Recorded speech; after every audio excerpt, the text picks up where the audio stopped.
if a lady is married, everyone be quiet. We have to support Taylor, okay? If a lady is married, how do you address her? Mrs. Why are you doing? Spell it for me.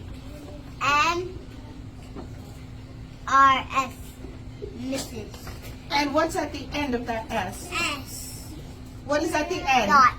Period. We want to say period, not dot, okay? Period. Sit up straight for me. Let's do that again. If a lady is married, how do you address her? Mrs. And how do you spell it? M-R-S. Period. Good job. Now, if she is not married, how do you address her? Miss. Spell that for me. M-R-S-S. So, is there an R in Miss? No, I. Okay, let's do that again. If a lady is not married, how would you address her? Miss.